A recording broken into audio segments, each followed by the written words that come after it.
الحمد لله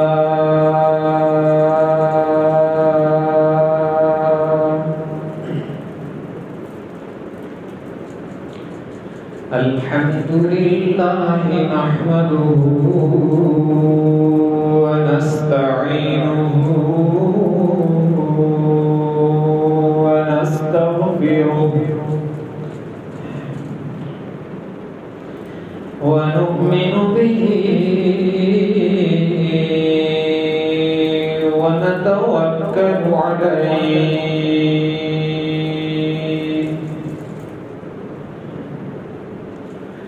ونعوذ بالله من شرور أنفسنا ومن سيئات أعمالنا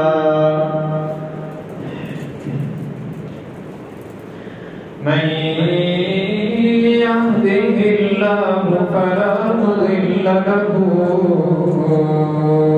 ومن يضلله فلا هادي له ونشهد أن لا إله إلا الله وحده لا شريك له ونشهد أن سيدنا وسندنا وشفيعنا وقائدنا الأعظم وهادينا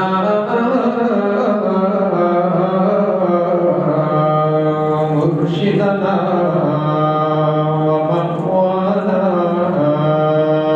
وملجانا ومولانا محمدا عبده ورسوله أرسله بالحق بشيرا ونذيرا وداعيا إلى الله بإذنه وسراجا منيرا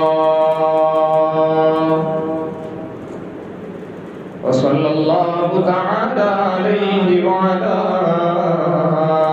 آله وأصحابه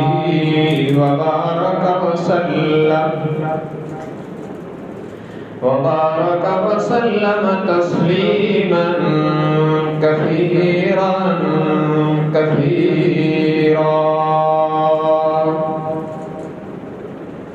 أما بعد فأعوذ بالله من الشيطان الرجيم بسم الله الرحمن الرحيم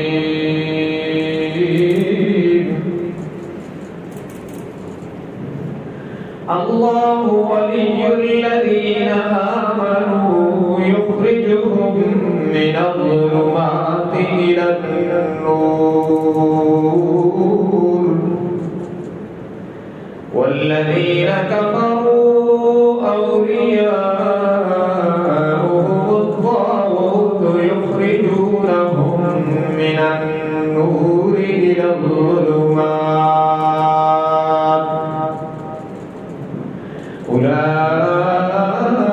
أولئك أصحاب النار هم فيها خالدون وقال الله تبارك وتعالى في كلامه المقدس على مقام آخر ألا إن أولياء الله لا خوف عليهم ولا هم يحزنون الذين آمنوا وكانوا يتقون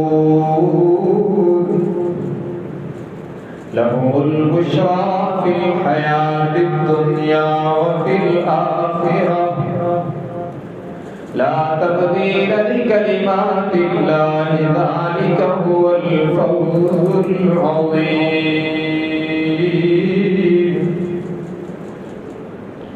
وقال النبي صلى الله تبارك وتعالى عليه وسلم ألا أنبئكم خياركم قالوا بلى يا رسول الله قال الذين إذا رؤوا ذكر الله أو كما قال النبي صلى الله تبارك وتعالى عليه وسلم. صدق الله وصدق رسوله النبي الأمي الهاشمي الأمين الكريم ونحن على ذلك لمن الشاهدين والشاكرين والحمد لله رب العالمين. إن الله وملائكته يصلون على النبي يا أيها الذين آمنوا صلوا عليه وسلموا تسليما. اللهم صل على محمد وعلى آل محمد كما صليت على إبراهيم وعلى آل إبراهيم إنك حميد مجيد. اللهم بارك على محمد وعلى آل محمد كما باركت على إبراهيم وعلى آل إبراهيم إنك حميد مجيد.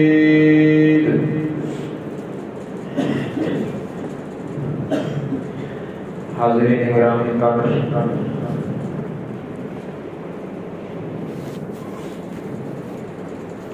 آج کی گفتگو میں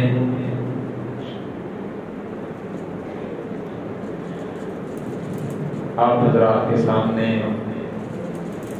قرآن کریم کا جو حصہ ابھی تلاوت کیا گیا ہے اور جناب نبی مکرم صلی اللہ علیہ وسلم کے ارشادات میں سے ایک مختصر سا ارشاد گرامی پڑھا گیا. ان کی روشنی میں یہ عرض کرنا ہے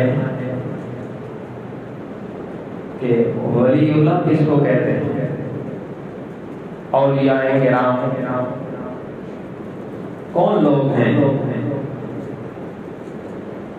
چونکہ جس دور سے اس وقت ہم گزر رہے ہیں یہ ملغمہ سازی کا زمانہ ہے، آرٹیفیشل چیزوں کا زمانہ ہے. اصل چیزیں جو ہیں وہ اس وقت نایاب ہوتی جا رہی ہیں. اسی طرح اس دنیا میں، دنیا ولایت میں بھی بہت سارے لوگ ایسے انٹر ہوئے ہیں جن کے ہاں ملغمہ سازی ہے اور ظاہری چمک دمک بہت کچھ ہے اور حقیقت نہیں ہے. تو قرآن و سنت کی روشنی میں اولیاء کرام، ولی اللہ، اولیاء اللہ، یہ کون لوگ ہیں؟ ولایت کا تاج اللہ اور اللہ کے رسول صلی اللہ علیہ وسلم نے کس مسلمان کے سر پہ رکھا؟ کون ولایت کے لفظ کا اہل ہے، مرد ہو یا عورت؟ ولی اللہ کا معنی اللہ کا دوست ہے، اللہ کی دوستی کا حسین خطاب کس کو ملتا ہے؟ اس میں کون کون سی خصوصیات ہونی چاہیے، نشانیاں ہونی چاہیے، جنہیں دیکھ کر یہ چیک کیا جائے کہ یہ اللہ کا ولی ہے کہ نہیں ہے؟ تو سب سے پہلی علامت اور نشانی جو اس کلاس میں انٹری کے لیے ضروری ہے، اس کے بغیر ولایت کی کلاس میں داخلہ ہی نہیں ہے، اور وہ میں اپنی طرف سے کچھ بھی نہیں کہوں گا، قرآن اور جناب نبی مکرم صلی اللہ علیہ وسلم کا فرمان ہمارے لیے دو ہی بڑی بنیادیں ہیں، اسی کی روشنی میں پھر آگے جتنا کچھ ہے اس سب کی بنیاد یہی ہے۔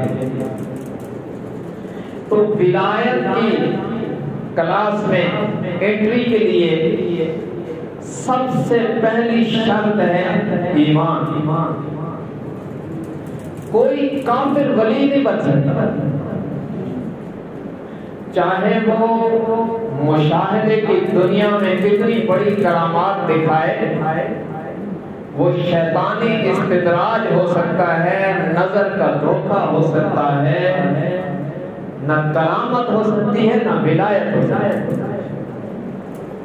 اس لیے کہ رب العالمین نے اپنی ولایت کے لیے جن لوگوں کو خاص کرنا ہے ان کے لیے لفظ ایمان کو سب سے پہلے لایا۔ یہ قرآن کریم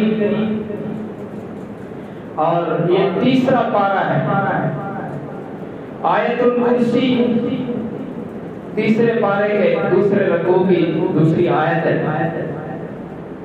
اور آیت الکرسی سے ایک آیت بعد میں یہ آیت ہے جس میں رب العالمین نے ہمیں بتلایا کہ میں اپنی دوستی کے لیے اپنے دوستوں کی کلاس میں کس کو انٹر کرتا ہوں؟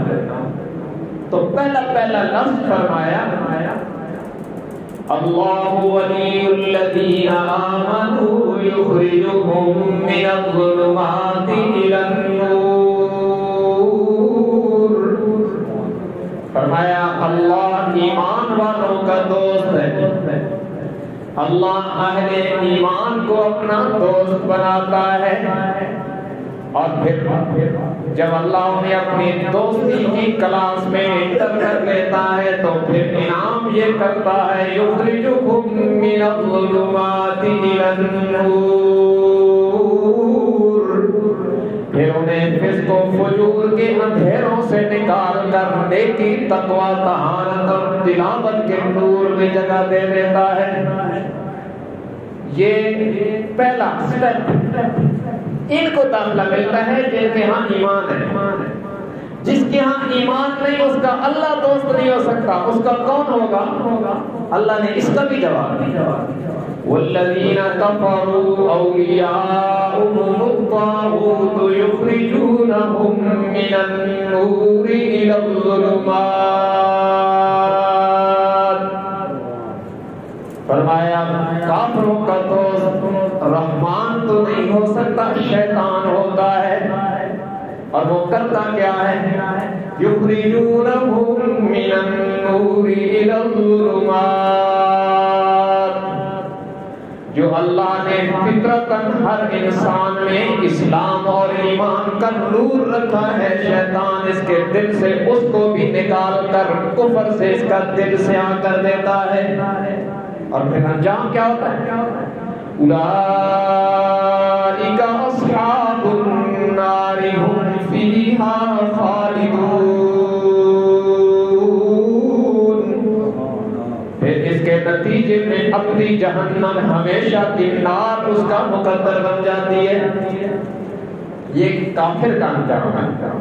اس کا دوست اولیاء الطاغوت، شیطان کا یہ دوست بن سکتا ہے، رحمان کا نہیں بن سکتا۔ ولی اللہ بننے کے لیے پہلے ایمان شرط ہے، اللہ صاحب ایمان کو اپنی دوستی کے لیے لیتا ہے، اور پھر بندہ اس کلاس میں جب محنت کرتا ہے تو پھر اللہ اس کو فجور اور جتنے یہ گناہ کے اندھیرے ہیں اس کو نکالتا چلا جاتا ہے، اور ایمان کا نور اور نیکی پر اطمینان اور نیکی کا شوق مومن کے دل میں بڑھتا چلا جاتا ہے، اور اس کا نتیجہ جنت ہے، اس کا نتیجہ جنت ہے۔ دیگر آیات میں اللہ نے اس نتیجے کو بھی بیان کیا، فرمایا فَلَا تَعْلَمُ نَفْسٌ مَّا أُخْفِيَ لَهُم مِّن قُرَّةِ أَعْيُنٍ جَزَاءً بِمَا كَانُوا يَعْمَلُونَ۔ پھر ان لوگوں کو ابھی پتہ نہیں ہے کہ ان کے رب نے ان کی آنکھوں کی ٹھنڈک کے لیے کیا کیا انتظامات کر رکھے ہیں۔ تو پہلی شرط ایمان، الذین آمنوا وکانوا یتقون، یہ جو اللہ کے ولی بنتے ہیں ان کے لیے پہلا نمبر ایمان۔ پہلی علامت ایمان ہے، کافر ہوا میں اڑتا دکھائی دے، شیطان ہو سکتا ہے، ولی نہیں ہو سکتا۔ دوسری علامت ایمان کے بعد کلمہ طیبہ لا الہ الا اللہ محمد رسول اللہ زبان سے پڑھ لینے اور دل سے مان لینے کے بعد دوسری علامت اور نشانی کیا ہے؟ فرمایا الذین آمنوا وکانوا یتقون، پھر اللہ والوں کی دوسری نشانی یہ ہے کہ وہ ساری زندگی گناہوں سے بچتے بچتے گزار لیتے ہیں، وہ گناہوں سے بچتے ہیں، نیکی تقویٰ کی زندگی اختیار کرتے ہیں۔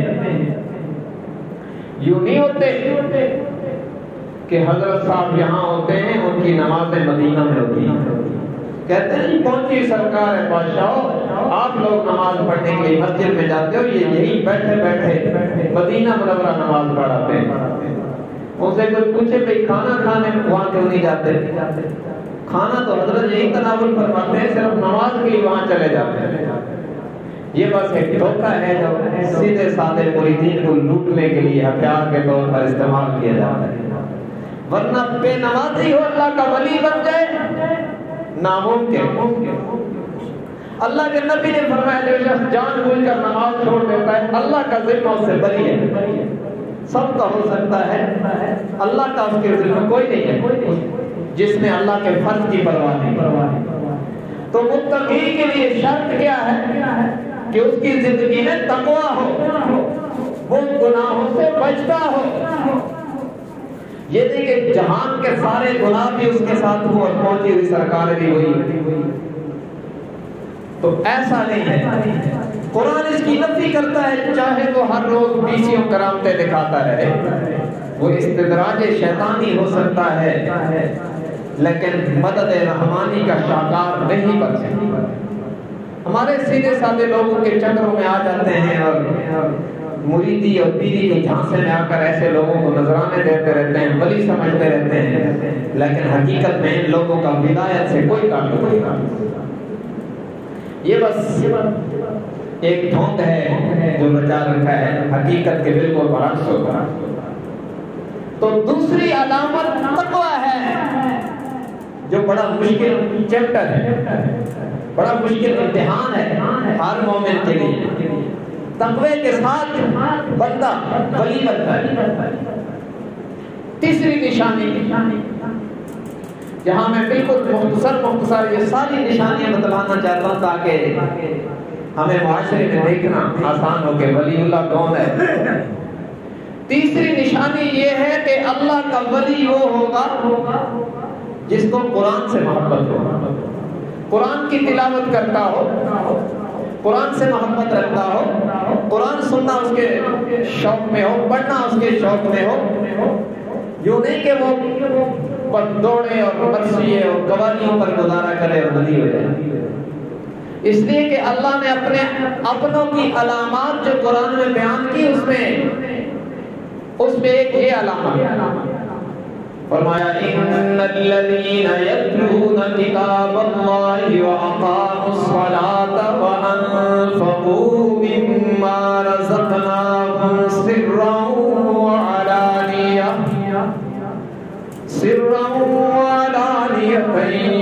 یرجون تجارتا لن تبور.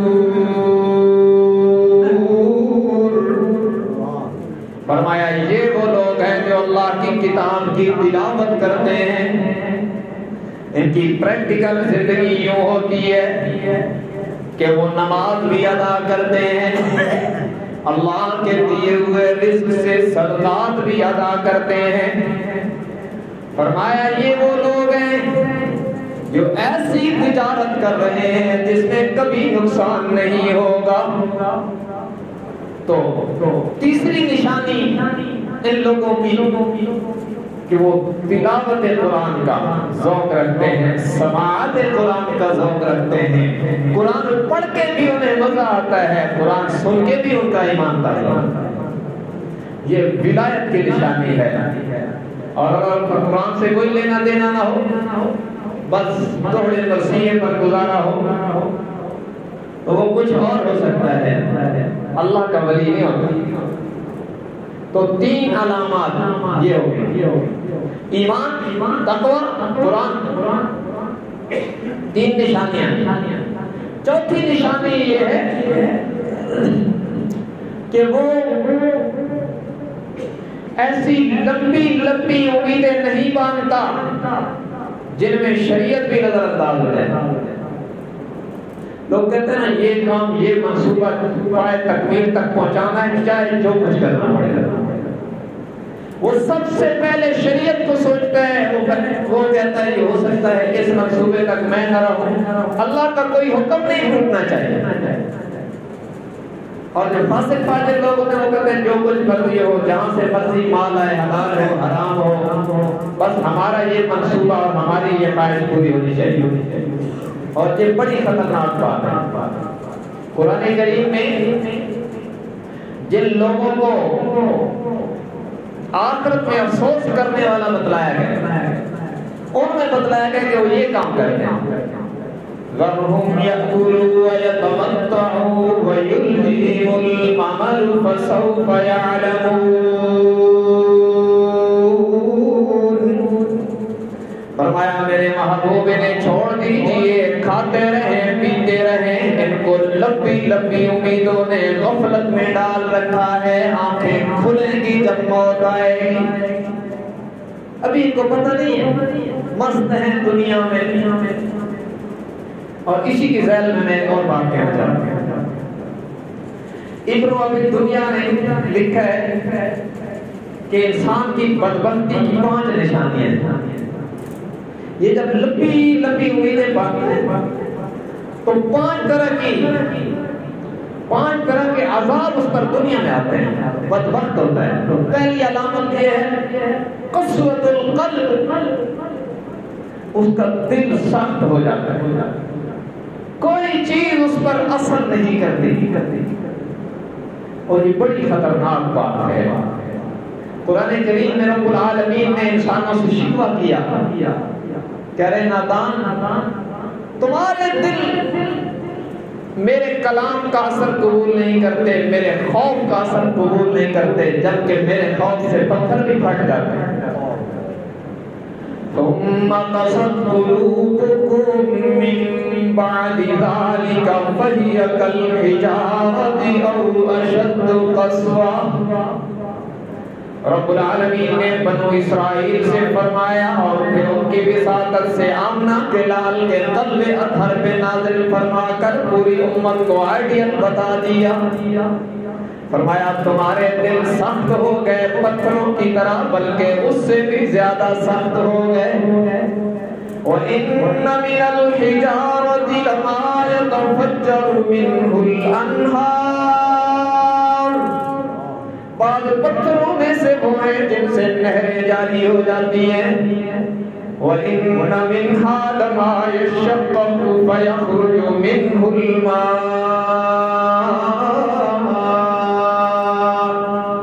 اور بعض پتھروں میں سے وہ ہیں جو پھٹ جاتے ہیں, ان سے پانی کے چشمے ابلنے لگتے ہیں.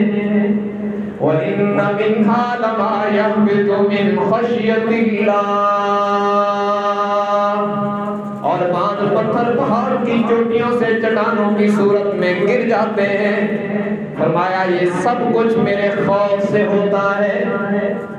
لیکن انسانوں تمہارے دل بسا اوقات اتنے سخت ہو جاتے ہیں کہ پتھر تو پھٹ جاتے ہیں پر تیرا دل اثر قبول نہیں کرتا.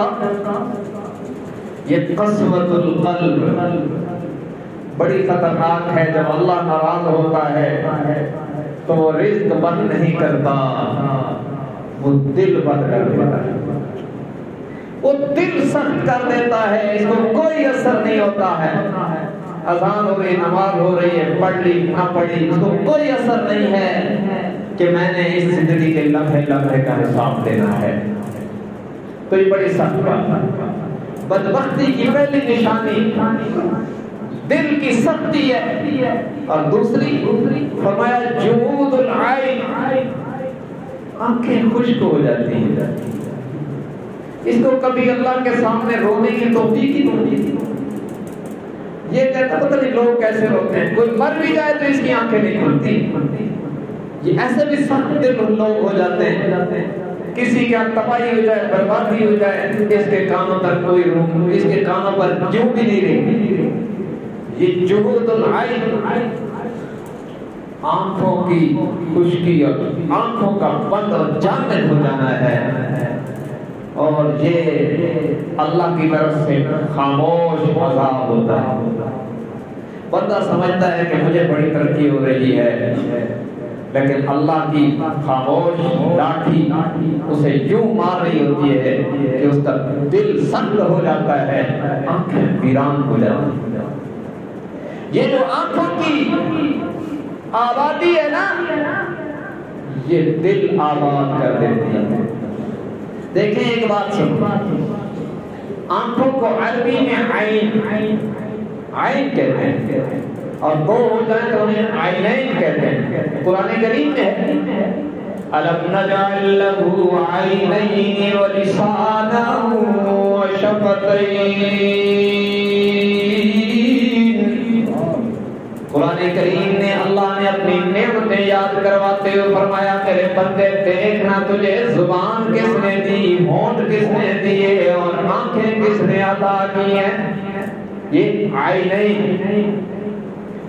اور چشمہ جو ہوتا ہے پانی والا, اس کو بھی عربی میں عین کہتے ہیں, آنکھ کو بھی عین کہتے ہیں, اور چشمے کو بھی عین کہتے ہیں. علماء نے لکھا ہے دونوں میں بڑی مناسبت ہے. عربی زبان ایسے نہیں ہے کہ وہ لفظ بس کسی چیز کو دے دیا, یہاں مناسبتیں موجود ہوتی ہیں کیونکہ یہ جامع زبان ہے, قرآن کی زبان ہے, صاحب قرآن کی زبان ہے, اور اہل جنت کی زبان ہے.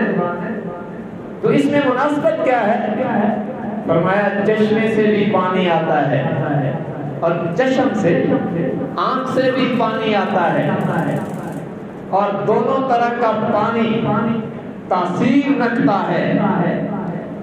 چشمے والا پانی پیو تب بھی دل ٹھنڈا ہوتا ہے, اور آنکھ سے پانی نکلے تو تب بھی بے قرار دل کو قرار آتا ہے. چشمے والا پانی استعمال کریں تو ظاہر پاک ہوتا ہے, آنکھ والا پانی ندامت میں نکلے تو باطن پاک ہو جاتا ہے. چشمے سے پانی نکلتا ہے تو یہ دنیا کی آگ بجھا دیتا ہے, اور اگر توبہ اور ندامت کی صورت میں آنکھوں سے پانی ٹپکے تو جہنم کی آگ بجھا دیتا ہے. لیکن یہ توفیق اس کی عطا سے ملتی ہے, ورنہ جب دل سخت ہو جاتے ہیں تو لوگوں کو دعا مانگنے کو دل ہی نہیں کرے. وہ کہتے ہیں جی مولوی صاحب بڑی لمبی لمبی دعا مانگتے ہیں, ہمارے تو ہاتھ تھک جاتے ہیں. اور جب بندے کو چسکا ہو تو پھر اس کو تھکاوٹ نہیں ہوتی, اس کو چاہت ہوتی ہے. پھر اس کا مزہ آتا ہے اس کام کا، پھر اس کی بھی پیاس لگتی ہے کہ میں نے اللہ سے آج نہیں مانگا، میں نے مانگنا تھا، میں نے اس کو وقت دینا تھا، وہ نہیں دیا۔ یہ جب دل میں تمنا ہو تو سمجھ لے اللہ تجھ سے پیار کرتا ہے، اور جب دعا مانگنے کو دل ہی نہ کرتا تو پھر بڑی خطرے کی گھنٹی ہے۔ جب استغفار کرنے کو دل ہی نہ کرتا، اور 2 منٹ میں اگر کوئی امام خطیب دعا کروا دے تو اس کا بھی غصہ ہے کہ کہاں پھنس گیا یار، یہ دعا ختم نہیں کرتا تھا۔ اگرچہ حضور اکرم صلی اللہ علیہ وسلم کے جو اجتماعی اعمال تھے وہ طویل نہیں تھے، آپ کی انفرادی دعائیں بہت لمبی تھی، اور ہم بھی اجتماعی دعائیں طویل نہیں کرتے، کبھی کبھی طویل کرتے ہیں تاکہ آپ کو پتہ چلے اللہ سے یوں مانگنا چاہیے، ورنہ اکثر تو مختصر دعائیں کرتے ہیں تاکہ ہماری اکثریت کو اکتاہٹ نہ ہو۔ کبھی کبھی سال میں 3-4 بار لمبی دعائیں کرتے ہیں تاکہ ان کو پتہ تو چلے اللہ سے یوں مانگتے ہیں۔ تو بہرحال یہ دوسری علامت بدبختی کی یہ ہے جمود العائل، اور تیسری علامت بدبختی کی ہے طول الامل، امیدوں کا لمبا ہو جانا، ایسی لمبی امیدیں کہ جن میں شریعت بھی پیچھے چلی ہے، بہت خطرناک ہے۔ ایک آدمی منصوبہ بناتا ہے، اللہ سے مدد بھی مانگتا ہے، شریعت کے سارے احکامات کو سامنے رکھ کے کوئی کام کرنا چاہتا ہے لمبا، تو وہ نہیں ہے اس میں داخل۔ یہ وہ طول العمل ہے جو آپ سے شریعت بھی چھڑا دے، آپ سے نمازیں بھی چھڑا دے۔ کہتے ہیں نا مول صاحب تھوڑی کاروباری مصروفیت زیادہ ہے اس لیے میں نماز میں نہیں آتا۔ یہ جو مصروفیت ہے نا وہ طول العمل ہے کہ آپ نے اپنے کاروبار کو آگے کرنے کے لیے حکم پروردگار کو پیچھے کر رکھا ہے، یہ بدبختی کی نشانی ہے۔ تو تیسری علامت بدبختی کی طول العمل، اور چوتھی الرغبۃ فی الدنیا، دنیا میں حد سے زیادہ رغبت۔ یہ لوگ جب دنیا میں مست ہو جاتے ہیں وہ کہتے ہیں جیسے مرضی ہو بس مال آنا چاہیے۔ یہ ہے الرغبۃ فی الدنیا، جائز طریقے سے کاروبار کرے اللہ عطا کر دے تو وہ تو اللہ کا انعام ہے، لیکن شریعت کو توڑ کر ظلم کر کے دھوکہ دے کر بس مال ہی مال جمع کرے، یہ بدبختی ہے، یہ بدبختی کی علامت ہے۔ اور 5ویں بدبختی کی علامت ہے قلت الحیا، حیا کا کردار سے نکل جانا۔ آج کے دور میں تو جس کا لباس جتنا مختصر ہوتا ہے کہتے ہیں یہ بڑا پڑھا لکھا ہے، یہ بڑا پڑھا لکھا ہے۔ لباس جتنا مختصر ہوتا جاتا ہے تو کہتے ہیں روشن خیال ہے، حالانکہ یہ تاریک خیال ہے، یہ تاریک دل والا ہے، یہ جامد آنکھوں والا ہے، یہ روشن خیال نہیں بدحال ہے۔ اس کا نتیجہ بہت خطرناک ہے، اس کا انجام بھی بڑا بدحال ہے۔ یہ روشن خیال کبھی نہیں ہو سکتا۔ قلت الحیا، پردہ اتر گیا، گناہ کو گناہ نہیں سمجھتا، اور معذرت کے ساتھ ینگ جنریشن جو اس وقت ہمارے اداروں سے نکل کے آ رہی ہے ان کی تربیت بالکل نہیں ہے، اور یہ عنصر کثیر تعداد میں لوگوں کے اندر پایا جاتا ہے کہ وہ سیکس سے متعلق جو گناہ ہیں اس کو گناہ ہی نہیں سمجھ رہے۔ اس وقت روشن خیالی کے نام پر یہ بدحالی ہے اور بدبختی۔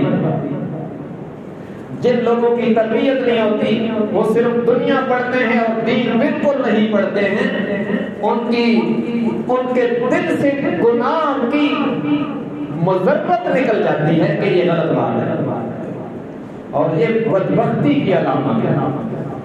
تو بہرحال بات تو یہاں سے چلی کہ اللہ کے ولی کی تیسری نشانی یہ ہے کہ وہ بہت لمبی امیدیں ایسی نہیں باندھتے جن میں شریعت نظر انداز ہے۔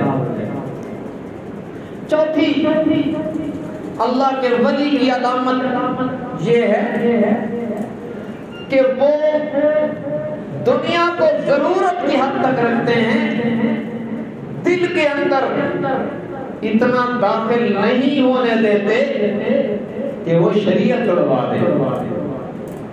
جب شریعت اور دنیا ٹکراتی ہے تو ان کے عمل میں یہ ہوتا ہے کہ وہ شریعت کو پہلے دیکھتے ہیں۔ ہمارے اکابر میں ایسے ایسے لوگ گزرے ہیں جن کے عمل و کردار کو دیکھ کر صحابہ یاد آتے ہیں۔ اکابر علماء دیوبند میں حضرت مولانا سید یوسف بن نوری رحمۃ اللہ علیہ، ان کے پاس ایک بندہ گیا اس دور میں لاکھوں روپے لے کر کہ حضرت یہ مدرسے کے لیے قبول فرمائیں۔ انہوں نے فرمایا ہمارا سال کا بجٹ پورا ہو چکا ہے، آپ کسی اور کو دے۔ اس شخص نے کہا مولانا آپ کو اس دور میں کوئی ایسا مرید نہیں ملے گا جو لاکھوں روپے ایک وقت میں دے۔ فرمایا تجھے کوئی ایسا مولوی بھی شاید نہ ملے جو لاکھوں روپے ٹھکرا دے گا۔ ہمیں نہیں ضرورت تو میں نے نہیں کرنا۔ اور یہ کہ ضرورت کی حد تک رہنا ہے اور اصل آخرت کو سامنے رکھنا ہے، یہ درس ہمیں اصل میں درسگاہ مصطفیٰ صلی اللہ علیہ وسلم سے ملا۔ صحیح مسلم کی روایت ہے حضرت عمر ابن خطاب رضی اللہ عنہ بارگاہ رسالت میں حاضر ہوئے اور اجازت طلب کی۔ آپ صلی اللہ علیہ وسلم اتفاقاً اپنے گھر مبارک میں اکیلے تھے، آپ نے اجازت فرمائی۔ حضرت عمر اندر حاضر ہوئی، دیکھا حضور اکرم صلی اللہ علیہ وسلم کائنات کے امام، نبیوں کو نماز پڑھانے والی شخصیت ایک کھجور کے بچھونے پر آرام فرما ہے اور کھجور کی چھال کے نشان آپ کے مبارک جسم پر نمایاں نظر آ رہے ہیں۔ حضرت عمر حدیث میں آتا ہے فبکا عمر، حضرت عمر کی آنکھوں میں آنسو آ گئے اور رہا نہ گیا، عرض کیا الاسما علی الحق وهم علی الباطل، یا رسول اللہ کیا ہم حق پر اور یہ کیسر و کسرا والے باطل پر نہیں ہیں؟ بڑے ہی ہمدردانہ اور دکھی لہجے میں صدائے عمر کو آمنہ کے لال نے خوب سمجھا۔ فرمایا بلا یا عمر، عمر کیوں نہیں، ایسا ہی ہم حق پر ہیں اور وہ باطل پر ہیں۔ تو عرض کی آقا آپ کے جسم مبارک کا یہ حال ہے اور کیسر و کسرا نرم گدوں پر سوتے ہیں۔ آپ نے فرمایا الا ترضى یا عمر لنا فی الآخرة ولهم الدنیا، عمر تو اس بات کو پسند کیوں نہیں کرتا، اس بات پہ خوش نہیں ہوتا کہ اللہ نے ان کو دنیا میں دیا ہے، ہمیں آخرت میں دے گا۔ اور پھر فرمایا عمر میری مثال یوں ہے جیسے ایک بندہ سفر میں جانا اور تھک جائے اور ایک درخت کے نیچے آرام فرما لے اور جب تھکاوٹ دور ہو جائے پھر چلنے لگے۔ میری مثال یوں ہے، مجھے دنیا سے کیا مطلب۔ تو یہ کہ ہم اس درجے کا استغنا تو نہیں کر سکتے، لیکن کم از کم اس درجے میں ہو کہ دنیا جمع کرنے کے لیے دین کو قربان نہ کریں، تو تب بھی وہ غریب ہے۔ اس درجے میں بھی ہو جائے کہ دنیا جمع کرنے کے لیے دین کو قربان نہ کریں تو تب بھی بہت اچھی بات ہے۔ تو چوتھی نشانی یہ ہے کہ وہ دنیا کو اس قدر دل میں نہیں گھسنے دیتے کہ وہ دین کی حدود توڑوا دے۔ اور پانچویں نشانی اللہ والوں کی اللہ کے ولیوں کی پانچویں نشانی یہ ہے کہ ان کی زبانیں ہر وقت ذکر سے تر رہتی، ذکر سے تر رہتی۔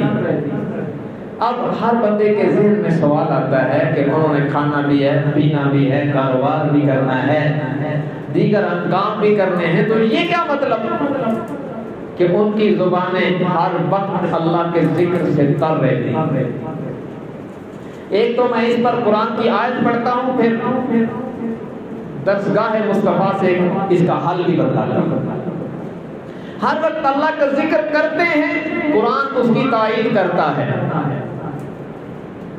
فرمایا الذین یذکرون اللہ قیاما وقعودا وعلی جنوبہم ویتفکرون فی خلق السماوات والارض ربنا ما خلقت هذا باطلا سبحانك فقنا عذاب النار۔ فرمایا یہ اللہ والے اٹھتے بیٹھتے سوتے جاگتے ہر حال میں اللہ کو یاد کرتے ہیں، اور جب زمین کے فرش کی وسعت کو دیکھتے ہیں، آسمان کی بناوٹ کو دیکھتے ہیں، تو کہتے ہیں ہمارے رب آپ نے اس کو بے فائدہ تو نہیں بنایا، با مقصد بنایا ہے۔ اے زمین و آسمان کو بنانے والے میرے رب، میں التجا کرتا ہوں مجھے جہنم کے عذاب سے بھی نجات عطا فرما دے۔ تو قرآن نے اس کی تائید کر دی کہ ہر وقت اللہ کو یاد کرتے ہیں۔ اب یہ کہ اور کام بھی تو کرتے ہیں، تو اس کا فارمولہ یہ ہے کہ ہر کام میں خدا اور رسول کو سامنے رکھتے ہیں، مسنون دعائیں پڑھتے ہیں۔ جو آدمی مسنون دعائیں پڑھتا ہے وہ ہر وقت ذاکر رہتا ہے۔ کھانا کھانے لگے بسم اللہ، اللہ کا نام لے لیا، بسم اللہ وعلی برکت اللہ، درمیان میں یاد ہے تب بھی بسم اللہ اولہ و آخرہ، کھانا کھانے کے بعد الحمدللہ۔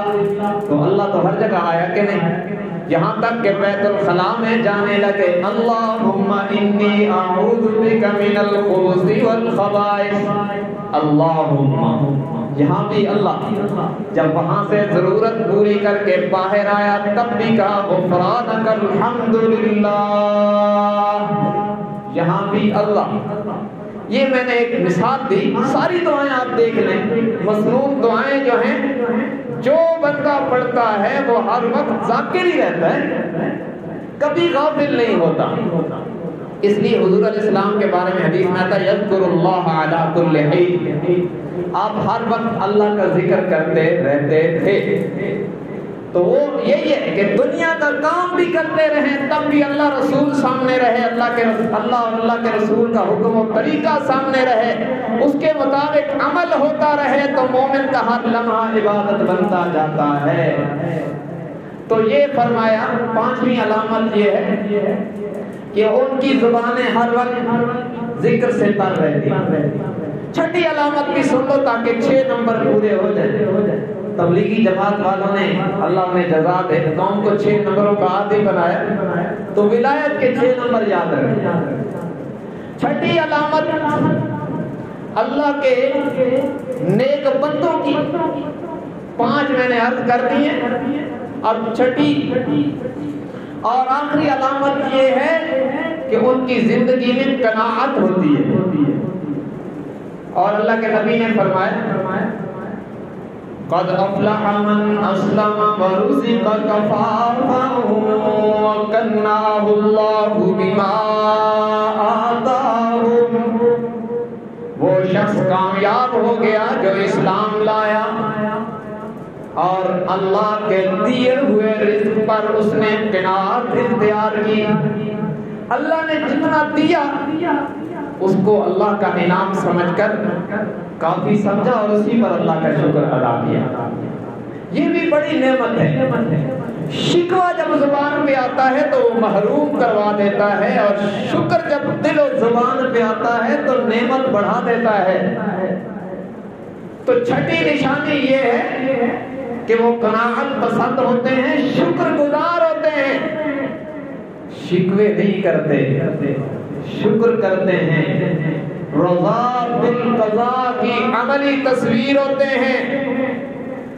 تنگی ہو یا آسانی ہو، ہر حال میں ان کی نگاہیں رب رحمان کی طرف لگی رہتی ہے۔ ایک بزرگ کے حالات میں لکھا ہے، مجھے ان کا نام ذہن میں نہیں رہا، سرائے کی بزرگ تھے، کہتے ہیں ان کو گردے کا درد ہو گیا، اور اتنا شدید کیسے زمین پر لوٹ پوٹ ہو گئے۔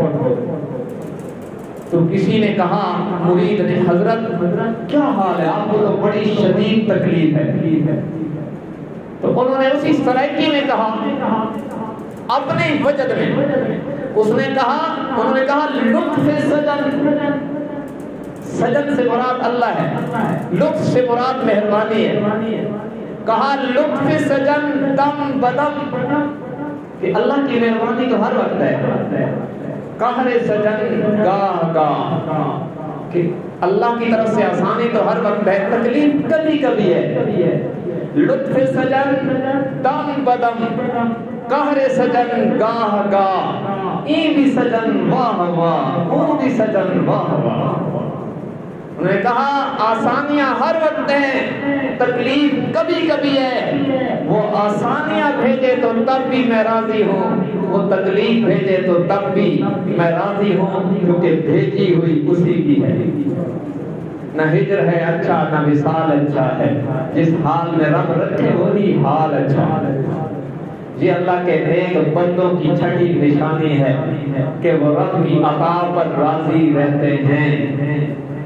اللہ رب العزت ہم میں سے بھی ان عطاؤں کا کچھ نہ کچھ حصہ ہم گناہگاروں کو دے دے تو زہے قسمت، یہ اس کے خزانوں میں کمی نہیں۔ بس اتنی بات ہے، میرا تو حال یہ ہے، احب الصالحین ولست منهم لعل اللہ یرزقنی صلاحا، کہ مجھے نیک لوگوں سے پیار ہے، اگرچہ خود نیک نہیں ہوں، شاید اس محبت کی برکت سے حشر میں اللہ ہمیں اپنوں کے قدموں میں جگہ دے دے تو امید ہے ہمارا بھی کام بن جائے گا۔ اللہ رب العزت ہماری طرف سے اولیاء کرام، صحابہ کرام، اہل بیت اعظام اور تمام انبیاء کرام، بالخصوص حضرت محمد صلی اللہ علیہ وسلم کی ذات بابرکات، ان سب کو ہماری طرف سے بہت بہت جزائے خیر عطا فرمائے اور ان کے درجات کو پہلے سے زیادہ بلند تر فرمائے۔ اللہ تبارک و تعالی ہم سب کو دین حق کی صحیح سمجھ اور اس پر عمل کی توفیق عنایت فرمائے۔ وآخر دعوانا ان الحمد للہ رب العالمین۔